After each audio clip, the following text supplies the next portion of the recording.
আগরতলায় traffic inspector মুক্তা ঘোষের বিরুদ্ধে অবৈধ অর্থ আদায়ের অভিযোগ তুলে পূর্ব থানায় ডেপুটেশন জমা দিল ভারতীয় মজদুর সংঘ অনুমোদিত Tripura electric auto rickshaw union. সোমবার থানায় গিয়ে সংগঠনের পক্ষ থেকে লিখিত অভিযোগ দায়ের করা হয়। ইউনিয়নের দাবি, দীর্ঘদিন ধরে অটো ও ই রিক্সা চালকদের কাছ থেকে প্রতিদিন অবৈধভাবে টাকা তোলা হচ্ছে, যার ফলে শ্রমিকরা চরম হয়রানির শিকার হচ্ছেন। অভিযোগ অনুযায়ী এই অতিরিক্ত আর্থিক চাপ অনেক চালককে বিপাকে ফেলেছে এবং জীবিকা নির্বাহ কঠিন হয়ে উঠেছে। পরিস্থিতির জেরে ক্ষুব্ধ হয়ে অবশেষে তারা পুলিশের দ্বারস্থ হয়েছেন। ঘটনাকে কেন্দ্র করে শহরের পরিবহন মহলে ব্যাপক চাঞ্চল্য তৈরি হয়েছে। এখন অভিযোগের ভিত্তিতে প্রশাসন কি ব্যবস্থা নেয় সেদিকে নজর সংশ্লিষ্ট মহলের। গাড়ি দাঁড়াতে পারে না। আমার সঙ্গে এই পূর্ব থানার ওসির সঙ্গে আগের ওসি দিন ছিলেন, ওনার সঙ্গে কথা হয়েছিল, ঠিক আছে, দাঁড়িয়ে শুধু নামাবে প্যাসেঞ্জার, এই সুযোগ দেবে। এখন সেই সুযোগটা দেয় না।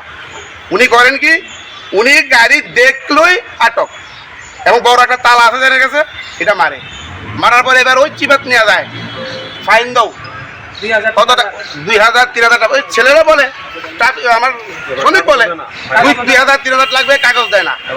কোত্থেকে দেবে শ্রমিক? কোত্থেকে 2000 টাকা ফাইন দেবে? শ্রমিক সারাদিন রুজু করে 500 টাকা।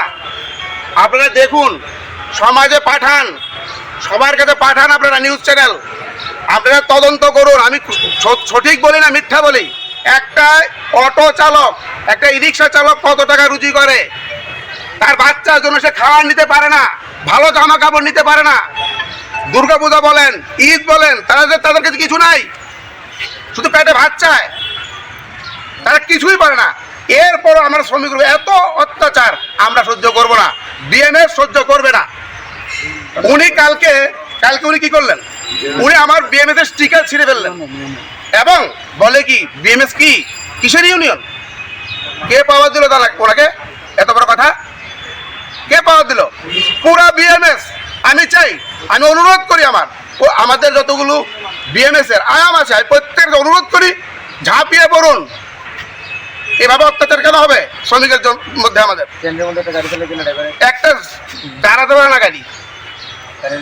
আমার এটাই আমার কথা, আমি এটার বিচার চাই। কেন আমার বিএমএস এর স্টিকার ছিঁড়ে ফেললো উনি, সেটার বিচার চাই আমি। আজকে কি হয়েছিল? আজকে নিয়োগ প্রতিদিন হচ্ছে, কালকে এই ঘটনা ঘটলো, আমার স্টিকার ছিঁড়ে ফেললো বলে কিসের বিএমএস? তাহলে উনি কি করেন? সিআইটিউ করেন, উনি সিআইটিউ করেন, তাহলে বিএমএস ছিলেন না কেন?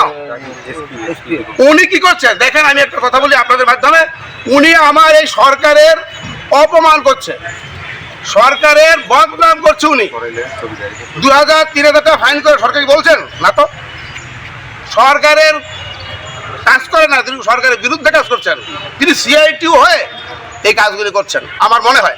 Bureau report, CNA TV.